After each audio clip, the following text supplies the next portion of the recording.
빌립보서 4장 10절에서 13절입니다.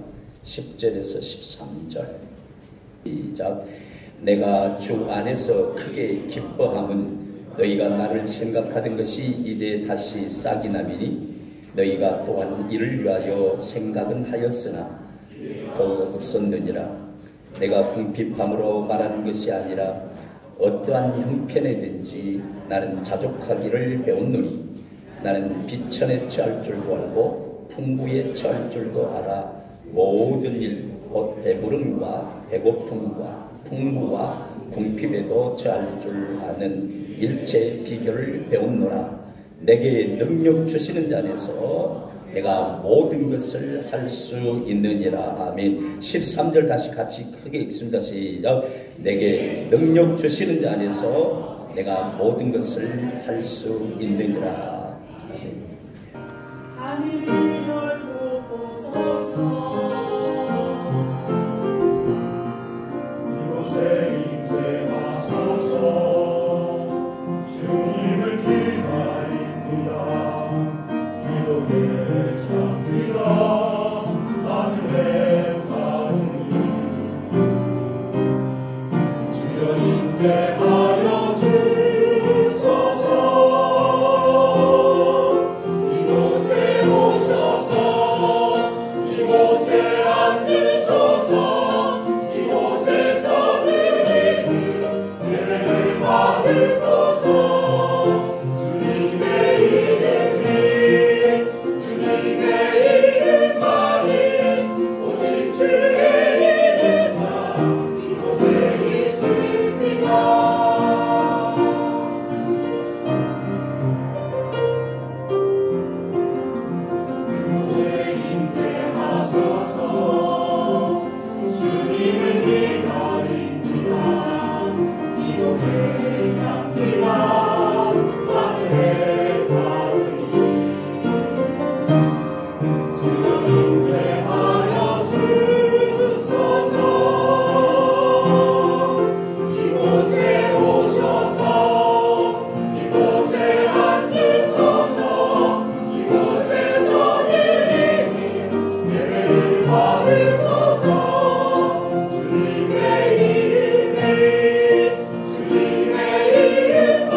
사랑하는 산도의 가족 여러분 자신에 대해서 만족하세요? 지금 현재 상황에 대해서 만족하세요?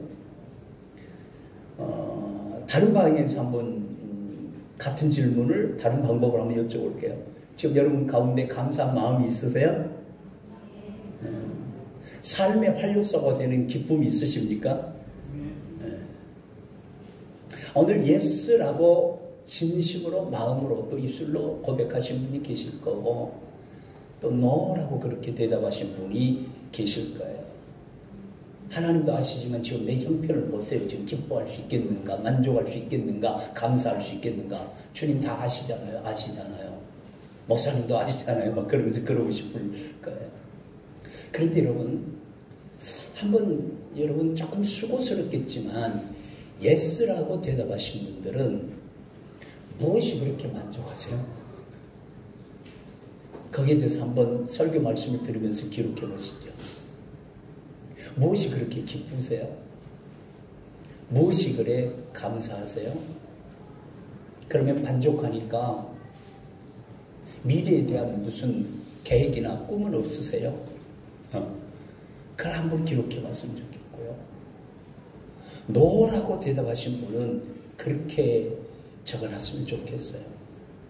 당신이 지금 현재의 모습보다 어떤 상황으로 당신 상황이 변하면 만족하겠어요.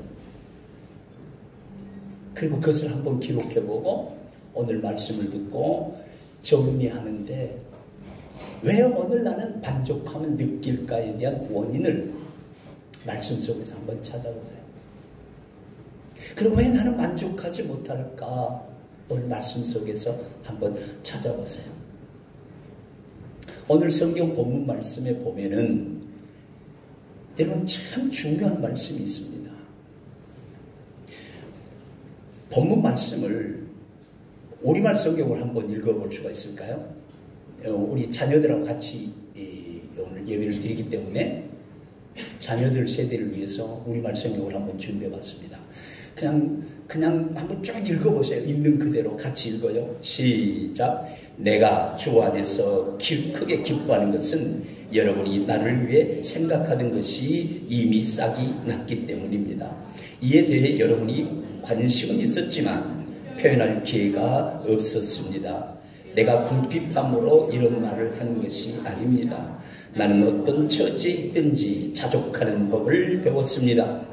나는 궁핍에 처할 줄도 알고 풍부에 처할 줄도 압니다. 나는 배고프든 풍족하든 궁핍하든 모든 형편에 처하는 비결을 배웠습니다. 내게 능력 주신 자 안에서 내가 모든 것을 할 수 있습니다.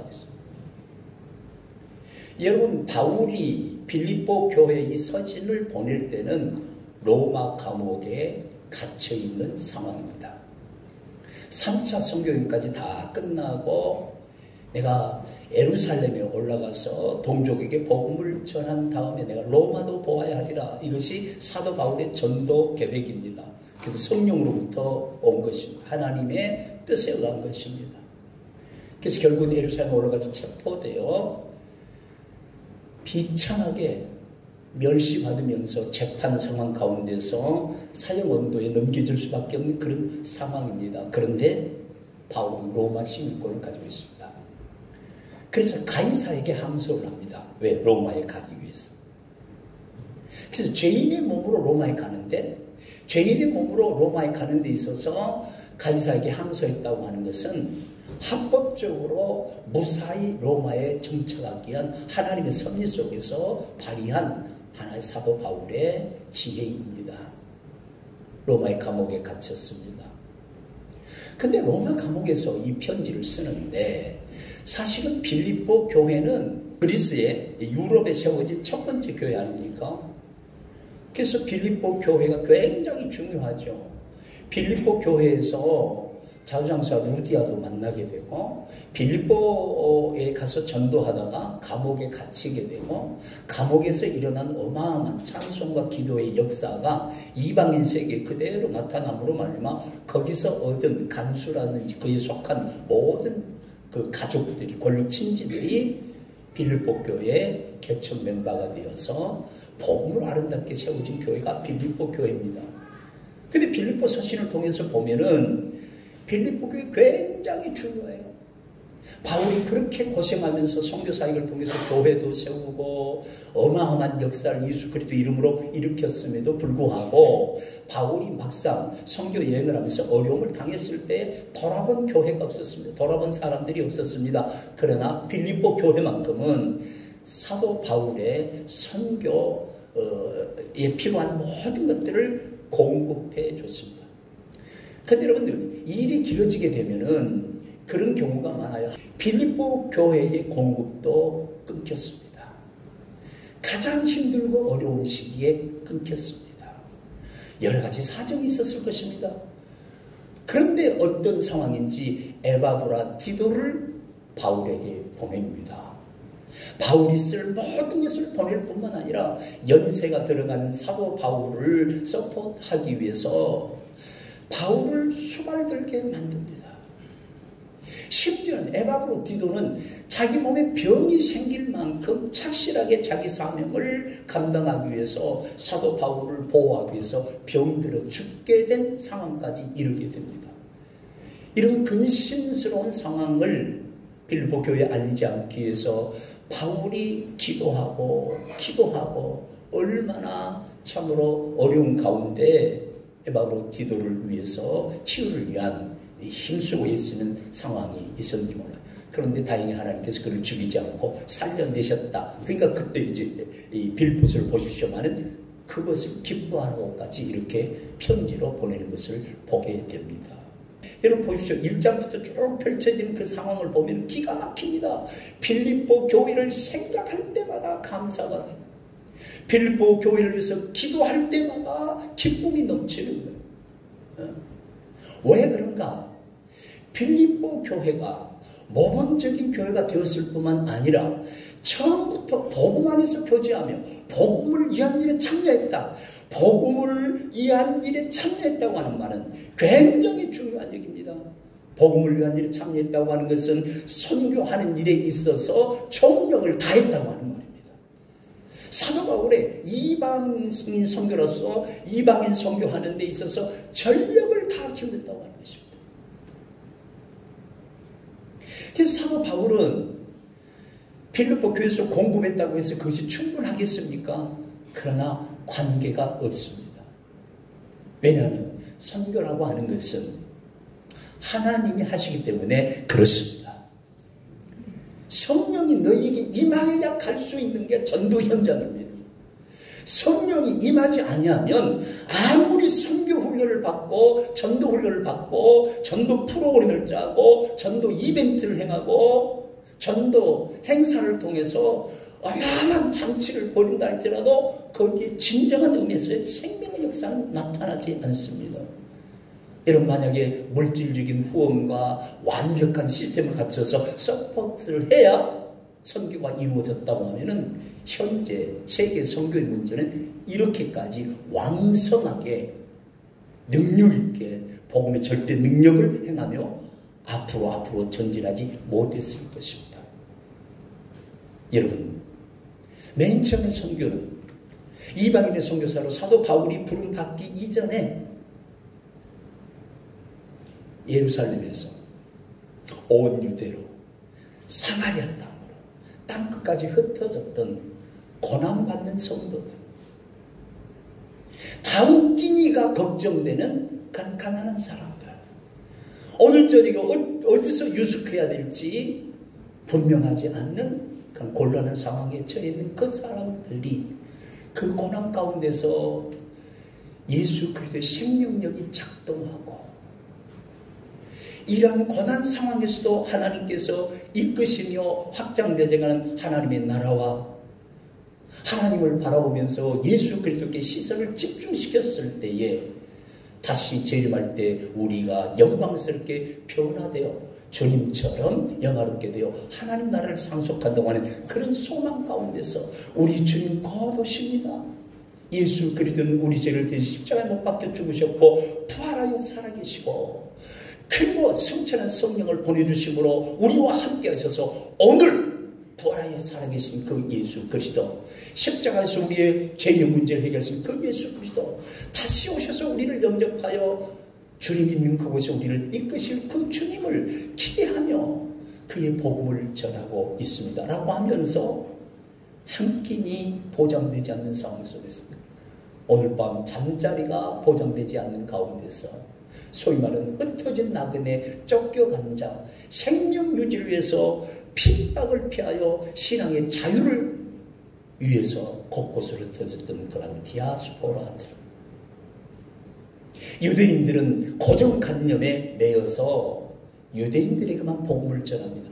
예수 그리스도를 믿는 사람들도 이 복음, 이 구원의 복음은 유대인만이 들을 자격이 있어. 그래서 유대인에게만 복음 전합니다. 근데 고레대 사람들, 아프리카에서 전도받아서 예수 믿어 새 생명 얻는 몇 사람이 헬라인에게 복음을 전했는데, 아, 이 웬일입니까? 헬라인들이 예수 그리스도를 믿는 것입니다.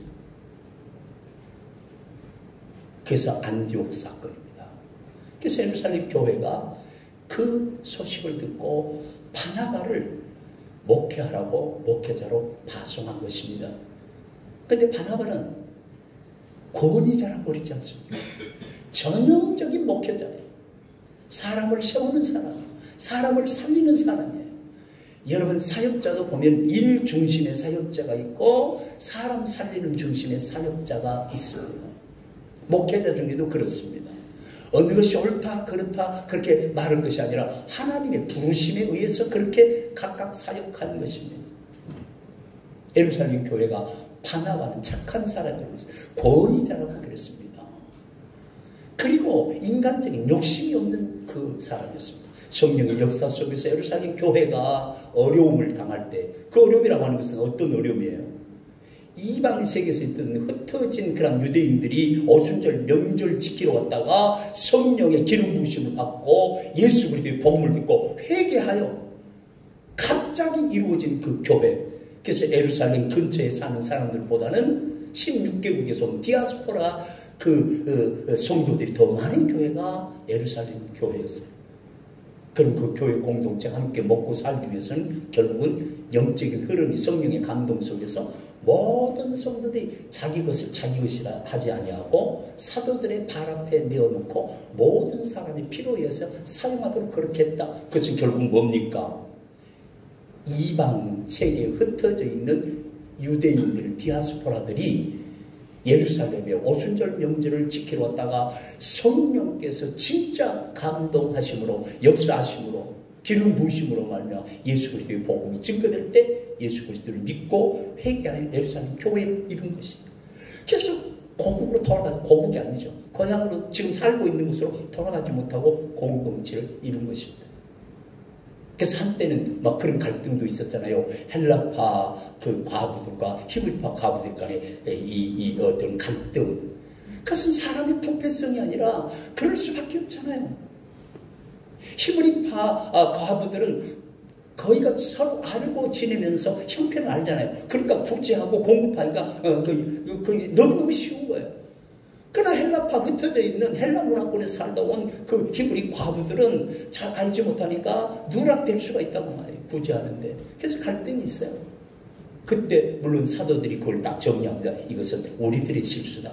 우리가 말씀 전하고 기도하는 일에 전무하고 이것을 할 수 있도록 교회 일꾼들을 뽑아야 되는데 그걸 일꾼들에게 맡기지 못하고 사도들이 함으로 말미암아 말씀이 약화되고 기도가 약화되므로 이런 현상이 일어났다. 그래서 현상 자체를 보고 비판하면 문제가 풀리지 않습니다. 그 원인이 무엇인가를 보면 되는 것입니다. 이것이 성령 안에서 살아가는, 성령 안에서 목양하는 사도들의 처방이었습니다. 그래서 이제 일꾼들을 세우고 나니까 하나님의 말씀이 힘을 얻고 흥황하여 제사장의 무리도 그 도에 복종하더라고요. 할렐루야. 이 역사가 산동교회에 일어나야 될 줄 믿습니다.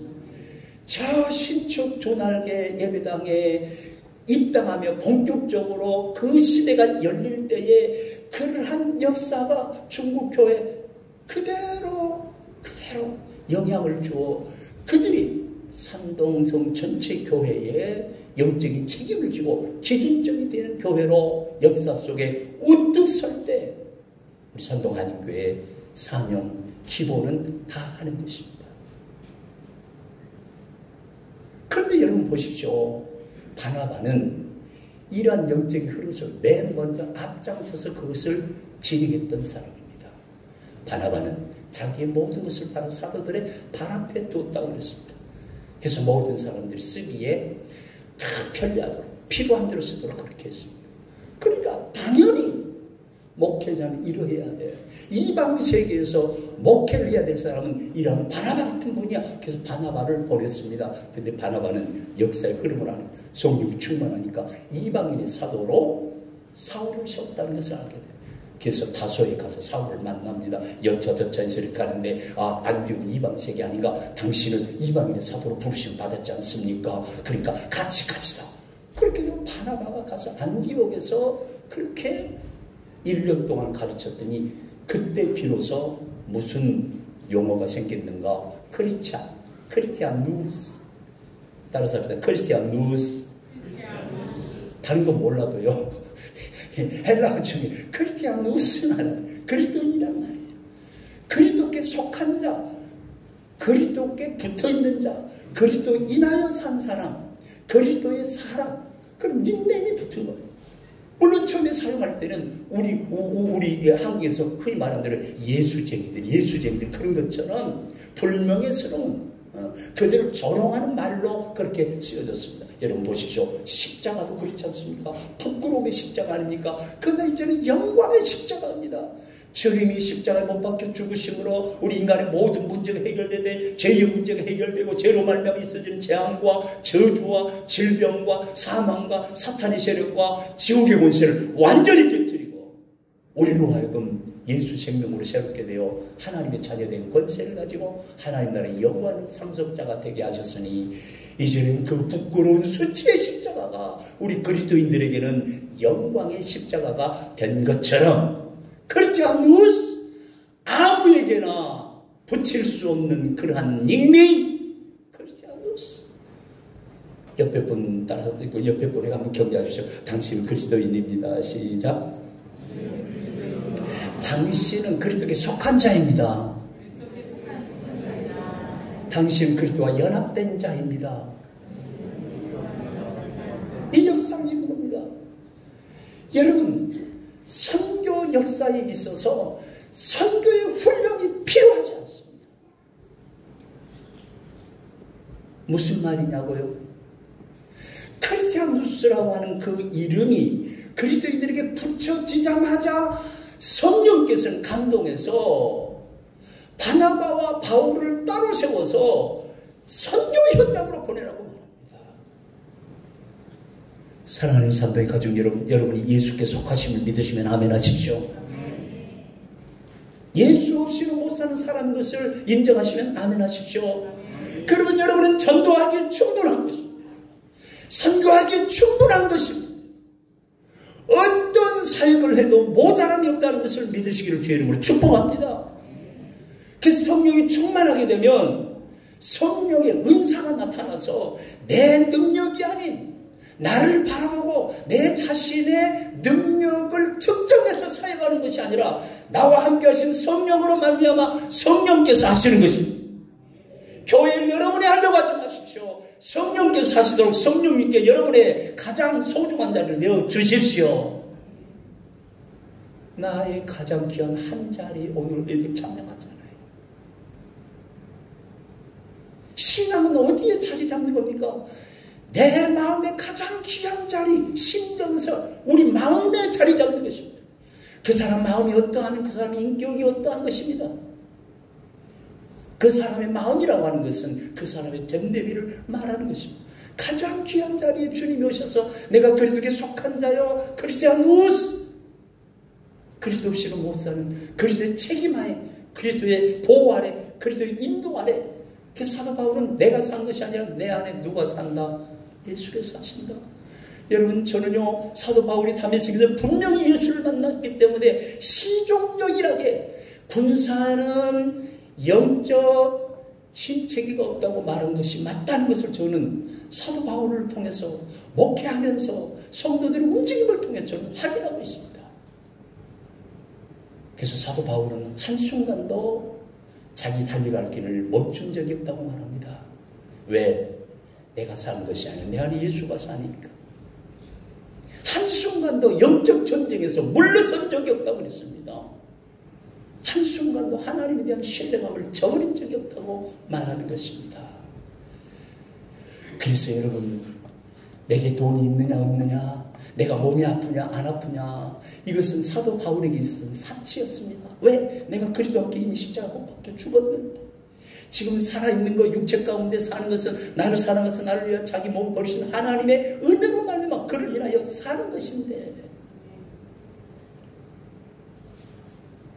그래서 어떤 상황이나 다른 사람들의 평가나 내게 주어진 어떤 상황의 변화 두렵지 않습니다. 시종여일합니다. 그 얘기입니다.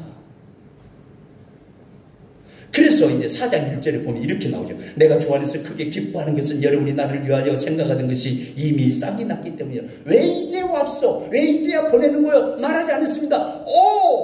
여러분들에게 사정이 있어서 여러분이 생각은 있었으나 그렇게 하지 못한 것을 내가 알고 있습니다. 그러나 에바브로 디도를 보내면서 여러분의 그 싹이 다시 여기 나서 복음의 진보를 이루게 되어서 나는 그것이 너무너무 기쁩니다. 여러분, 절대 오해함이 없도록 사도 바울이 빌립보 교회 성도들에게 말하지 않습니까? 내가 공핍함으로 말미암아 물질이 공급되어서 내가 이 말을 하는 것이 아니라 너희에게 중단되었던 하나님의 착한 일, 복음을 위해서 수고하는 일, 복음을 확증하고 변명하는 일에 나와 함께 고난받는 그 일에 동참했다고 하는 것이 나의 기쁨이 된다는 것입니다. 여러분, 목회자는 보통 70까지 하지 않습니까? 특별한 일이 없는 한 정률 70세니까 몇 년 더 살겠습니까? 미래에 대해서 별로 그렇게 연연하지 않습니다. 몇 년 살겠습니까? 그러나 목회자, 선교사들의 열매는 뭐겠습니까? 복음을 심었습니다. 복음이 싹이 나네요. 복음이 자라납니다. 30배 맺혔습니다. 60배 맺혔습니다. 100배 맺혔습니다. 그걸 보고 기뻐하는 거죠. 그걸 위해서 부르심 받았으니까. 삼동교회는 그거를 회복해야 된다는 거죠. 그걸 위해서 저와 여러분을 보냈고, 그걸 위해서 교회를 세웠고, 내가 얼마나 행복한가, 내가 원하는 것을 얼마나 이루었는가, 얼마나 그 만족한 열매를 따먹고 행복하게 지낼 것인가. 여러분, 그러기에는 너무 사회가 복음을 원하고 있지 않습니까? 복음 외에는 소망이 없다는 것이 느껴지지 않습니까? 그래서 바울은 그것이 기뻤던 것입니다. 그래서 하는 말이 내가 언제 배고프다고, 배부르다고, 많이 가졌다고, 적게 가졌다고, 그거는 이미 내가 예수 만나기 전에 다 누렸던 거야. 사랑하는 아들, 믿음의 아들 디모데에게 내가 너에게 권하는데 때를 얻든지 못 얻든지 복음을 전해. 나의 떠나갈 기약에 가깝다.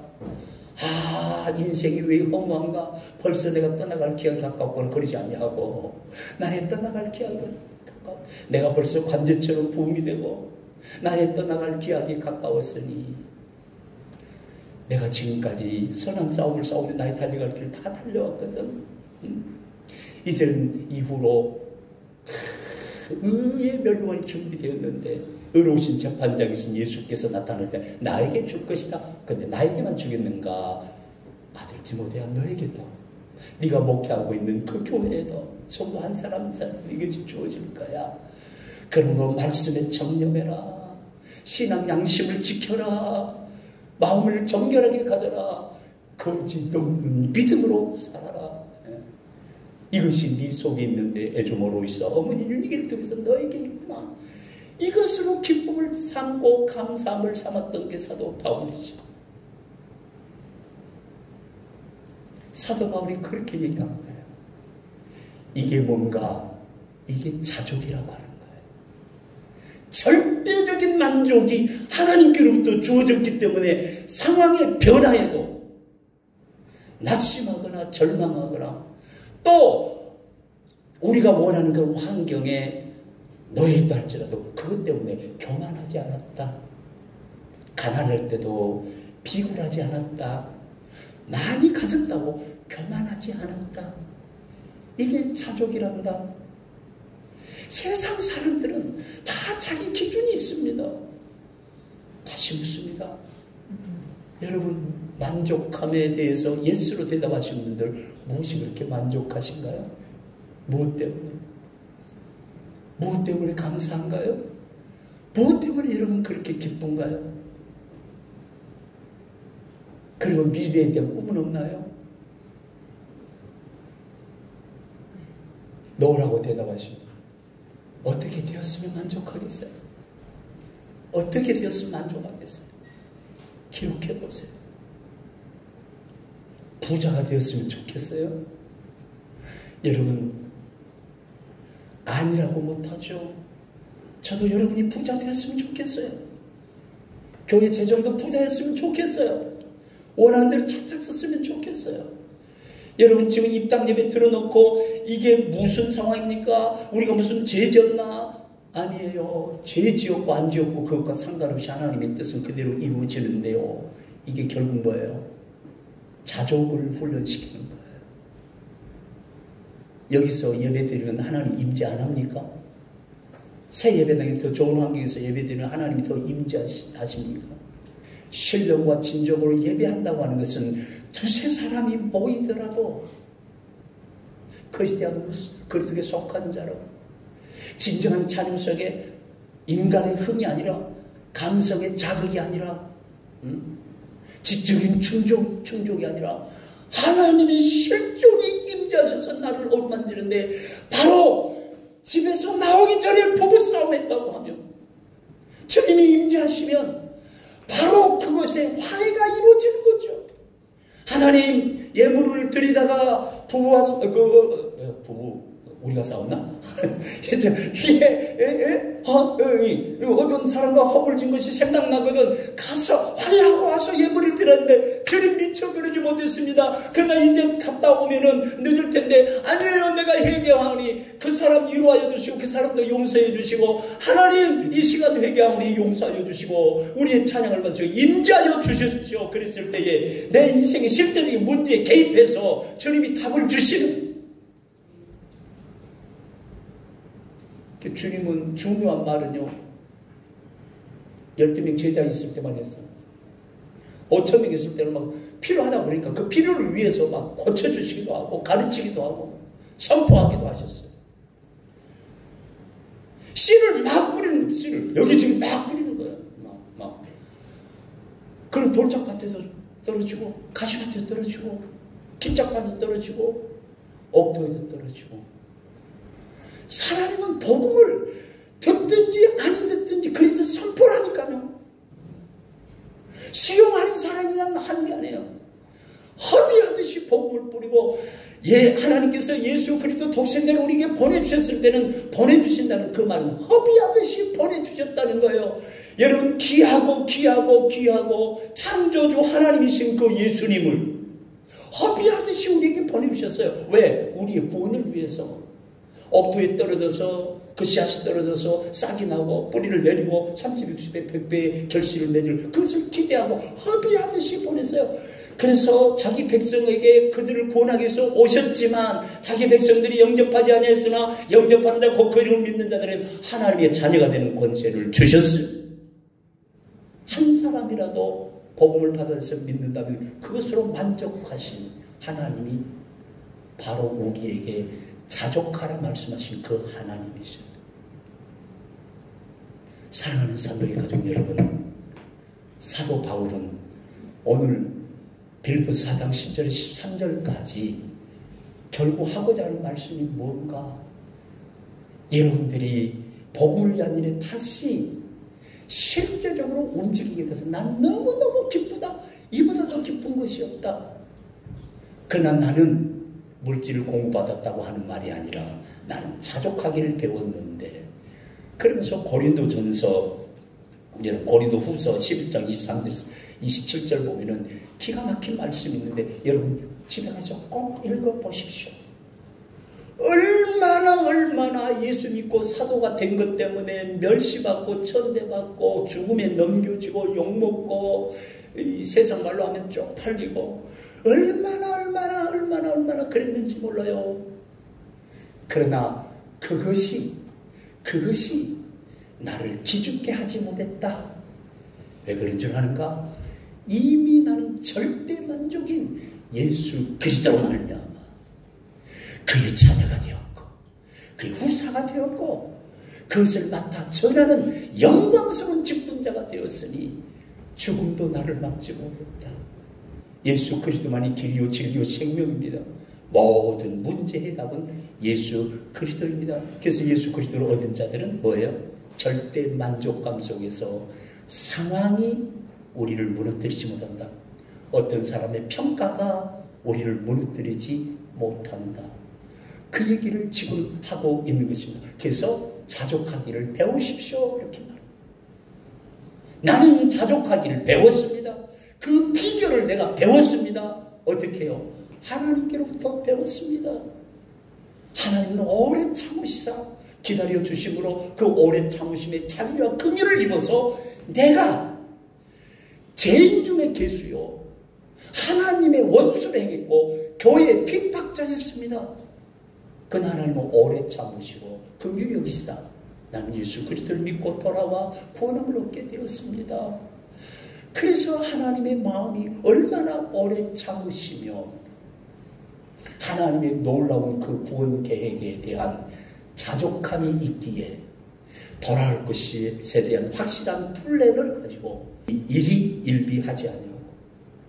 하나님 그 자체로 만족하시며 하나님 그 자체로 영광스러우며 하나님 그 자체로 본질적 속성을 그대로 나타내고 있었다는 사실을 사도 바울은 깨닫게 되었습니다. 오래 참은 기다림과 더불어서 자족을 배웠습니다. 그러므로 나는 다른 사람보다 더 많이 수고했습니다. 수고를 보지 마십시오. 그것은 불가피 내가 해야 될 일이었습니다. 만약에 그 수고를 하지 않으면 내가 저주를 받을 것 같았습니다. 왜 지은 죄가 너무 많으니까. 그런데 그것마저도 내가 아니라 나와 함께 하신 하나님이셨습니다. 여러분, 왜 만족하지 못할까요? 무엇이 있으면 만족하겠어요? 그래서 결론적으로 딱 볼 때에 자족한 사람들의 특성이 몇 가지로 나타나는 거예요. 첫째로 이건 말씀하면 자족하지 못한 사람들이 어디서 고장났는가를 알 수가 있어요. 첫째, 다른 사람을 부러워하거나 비교하지 않습니다. 내게 주신 은혜가 너무 커서. 믿으시면 아멘 하십시오. 주님, 내게 주신 은혜가 너무 고마웠습니다. 다른 사람들이 은혜를 입고 복을 받는 것이 부러워하거나 비교 대상이 아닙니다. 여러분, 한 사람 한 사람은 상대적 가치에 의해서 귀하게 그렇게 구별된 것이 아니라 절대적 가치로 귀하게 부름받으신 줄 믿습니다. 그걸 알아야 돼요. 다른 사람 부러워할 것 없어요. 비교할 것 없어요. 절대적 가치예요. 내가 너를 지명하여 불렀나니 너는 내 것이라. 내가 너를 보배롭고 존귀하게 여겼다. 무엇으로 너를 대신하겠는가? 무엇과 너를 바꾸겠는가? 여러분, 가장 짧은 시간에 짧은 수고로, 그러나 그 짧은 시간을 연출해내기 위해서 어마어마한 준비를 한, 그게 노래예요. 노래. 가수 한 곡만 히트치면 평생 먹고 살아요. 그렇죠? 오늘 찬양을 들으면서 뭘 느낀 줄 아세요? 그걸 느끼는 거예요. 누구도 빼앗을 수 없는 절대적 가치예요. 와, 여러분 보십시오. 이스라엘 찬송 가운데 거하시는 주여 주는 거룩하시니이다. 이스라엘 찬송 가운데 거하시는 주여 주는 거룩하시니이다. 오늘도 그 찬양을 연출하기 위해서 짧은 시간에 찬양을 올려드렸지만 여러분 보세요. 그래서 내가 한소망교회, 순복음중앙교회, 광림교회, 사랑의 교회, 그 웅장하고 어마어마한 악기와 시스템과 음향과 조명과 그 찬양은 와 잘한다 그렇게 느껴지지만 우리 성가대 찬양은 은혜스럽다. 저기 서서 들을 수 없는 거예요. 강사에 주님 받으세요. 주님.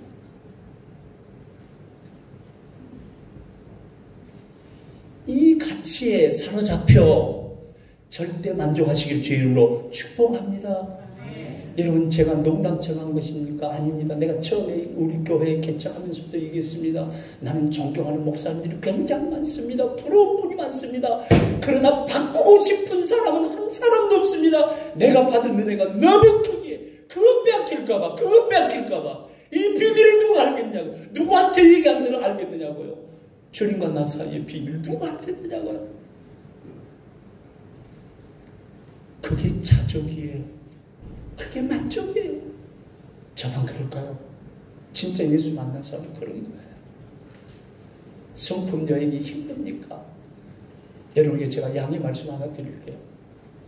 우리 교회는 삶의 신조가 세 개 외에 없습니다. 첫째 신조가 뭡니까? 하나님을 영화롭게. 두 번째는 이웃을 복되게. 세 번째 내 자신을 거룩하게.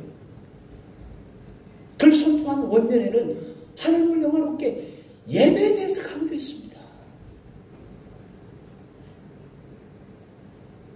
작년에 이웃에 대해서 강조했습니다. 올해 내가 거룩해야 됩니다. 거룩이 뭡니까? 예수님을 닮는 겁니다. 예수님의 성품이 나의 인격이 되어야 합니다. 하나님을 영화롭게 하고 이웃을 복되게 하고 내 자신이 거룩해질 때에 그것은 온전한 우리 크리스찬의 삶이 이루어질 뿐만 아니라 진짜 하나님 나라가 이루어지는 것입니다. 믿음의 사람들은 자족하는 것입니다. 절대적 만족감. 하나님 오래 참으심으로 긍휼히 여기심으로 구원해 주시는 것. 다른 사람과 비교할 필요가 없습니다. 다른 사람을 여러분 부러워할 필요가 없습니다. 그다음에 두 번째, 이런 사람들은 다른 사람에게 인정받고자 하는 욕구로부터 자유합니다. 할렐루야. 사도 바울, 예수 믿는 사람 외에는 세상이 다 반대했습니다. 다 죽이려 했습니다. 사람에게 인정받으려는 것부터 자유하십시오, 여러분. 하나님은 아십니다. 성도들도 잘 압니다. 왜? 영물이기 때문에. 단지 말하지 않을 뿐입니다. 그 다음에 세 번째, 자족하는 사람은요, 다른 사람의 일에 간섭하지 않습니다. 하나님과 자기 자신에게 집중합니다. 내가 잘하면 다 살아납니다. 찬양 한번 잘하면 다 살아납니다, 여러분. 그래서 사도 바울은 그런 거예요. 너희 자신을 돌아볼 뿐더러 다른 사람의 일을 돌아보아. 그렇게 간섭이 아니라 돌아보아, 돌보는 것입니다. 이해하십니까? 내가 내 역할, 내 사명 잘 감당하면 나머지 다 살아납니다. 오른팔이 못쓰게 되면 건강한 왼팔이 살아나서 대신할 수 있는 것입니다. 너 왜 그러니 멸시하는 게 아니고 간섭하는 것이 아니고. 이게 자족의 비결이에요. 그러나 반대로 자족하지 못한 분들은 여기에 다 걸려 있다는 것입니다. 자, 여러분 한번 적어보셨어요? 만족하지 못합니다. 어떻게 됐으면. 근데 만약 그것이 주어졌다면 어떻게 될까요? 그것 때문에 여러분들은 더 욕심에 사로잡혀 전에 가졌던 욕구 불만보다 더 큰 욕구 불만 속에서 어딘 것입니다. 세상 이치가 그렇습니다. 말씀을 마칩니다. 우리는 하나님의 사람들입니다. 그리스도께 속한 사람들입니다. 우리는 오늘 결단하면서 이렇게 외쳤으면 좋겠습니다. 주님, 하나님의 오래 참으심의 성품이 나를 구원했사온데 이제 주님 다른 사람을 비교하거나 부러움으로 말미암아 가졌던 감사와 기쁨이 사라지지 않게 하여 주시옵시고 절대적인 만족감으로 이 모든 상황을 이겨내며 더 아름다운 하나님의 거룩한 영적 자산을 쌓아가게 하옵소서. 그리고 이렇게 해줍시다. 내게 능력 주신 자 안에서 내가 모든 것을 할 수 있느니라. 다 같이 시작. 내게 능력 주신 자 안에서 내가 모든 것을 할 수 있느니라. 승리하시길 주 이름으로 축복합니다. 하나님 아버지, 우리가 자족을 배울 수 있도록 해주셔서 감사합니다. 다른 사람과 비교하지 않고 하나님이 주신 절대적인 은혜에 감사하며 살겠사오니 주여 우리를 도와 주시옵소서. 어떤 상황에서든지 사도 바울처럼 구원의 은혜를 생각하며 항상 기뻐하며 감사하며 살겠사오니 주여 우리를 붙들어 주시옵소서. 예수님 이름으로 기도드리옵나이다. 아멘.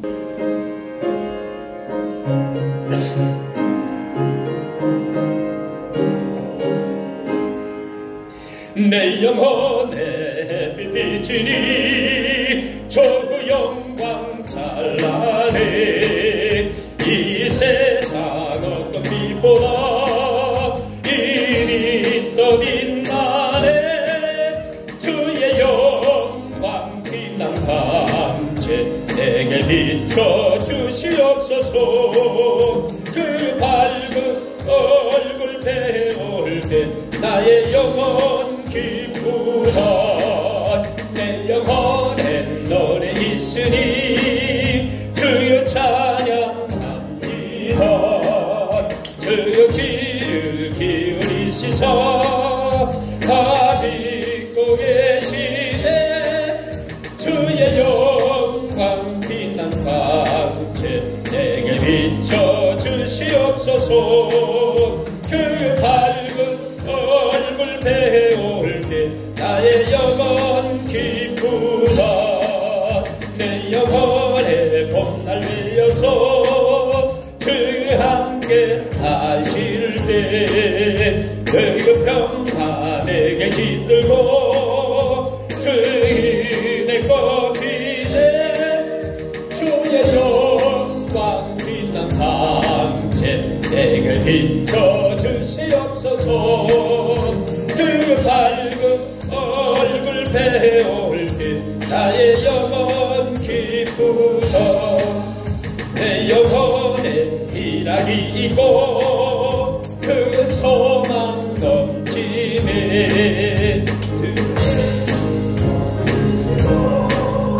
또 내려주시네. 주의 영광 빛난 밤새 내게 비춰 주시옵소서. 그 밝은 얼굴 배울 때 나의 영혼 기쁘다. 주 예수 그리스도의 은혜와 하나님 아버지의 극진하신 사랑하심과 성령의 교통하심이 오늘 예배 마치고 삶의 현장으로 나가 주의 복음을 증거하며 주님 주신 절대 만족으로 자족하는 삶을 통해 기준적으로 산동성의 빛이 되어지기를 열망하며 예배 마치고 사역의 현장으로 삶의 현장으로 터지는 사랑하는 산도의 가족들을 한 사람 한 사람 머리머리 이제부터 영원토록 함께 있을지어다. 아멘. 주님 감사합니다. 할렐루야.